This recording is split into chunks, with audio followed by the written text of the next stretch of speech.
भैया हो का गजब के मैच रहल। क्विंटन डी कॉक तो बॉलर सके मार मार के फोड़ देला। सबसे पहले नमस्कार प्रणाम तमाम भोजपुरिया क्रिकेट के दर्शक लगन। आज फिर से चर्चा में हमारे साथ जुड़ गए बारन हमारे मित्र पांडे जी। तावा जानल जाए विस्तार से।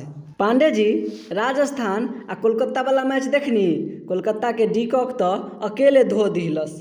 तिवारी जी, हमरा लागल डिकॉक आज क्रिकेट न धोबी के दुकान खोलले रहलस। 61 गो गेंदा में 97 गो रन आराम से ठोक दिलस। पांडे जी, ई राजस्थान तो 151 रन पर पूरा समटा गेल रहे। सबसे बढ़िया तो ध्रुव जुरेल खेललन 33 रन बनबले। बाकी सब तो आबे आ जाए के काम करत रहे। यही कहला तिवारी भाई, मोइन अली और वरुण चक्रवर्ती तो कोलकाता खातिर महादेव बन गईलन रहे।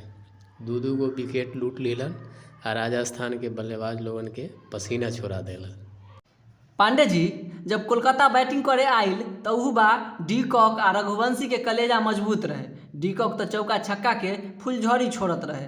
8 गो चौका और 6 गो छक्का लगल की फटाका के फैक्ट्री खोल लिहलस। तिवारी, रघुवंशी भी अच्छा खेलस, 22 रन बनवल, लेकिन असल काम तो डिकॉक के सपोर्ट करे के रहल, जेकरा वो बखूबी निभैलस।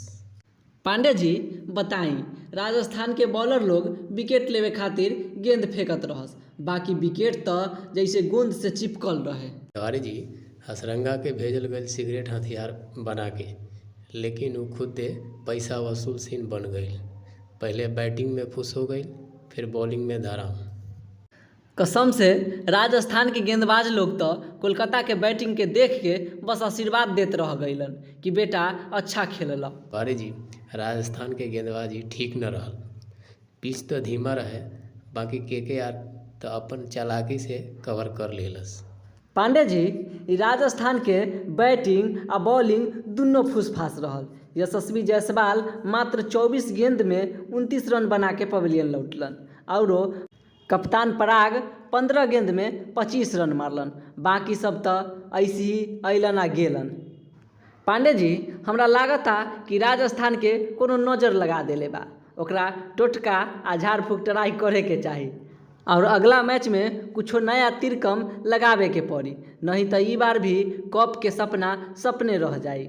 आप लोगन अपन राय कमेंट में लिखी आ चैनल के सब्सक्राइब करके अपन सपोर्ट दिखाएं। क्रिकेट के हर चर्चा आ अपडेट खातिर यही जगह पर मिलते रहें।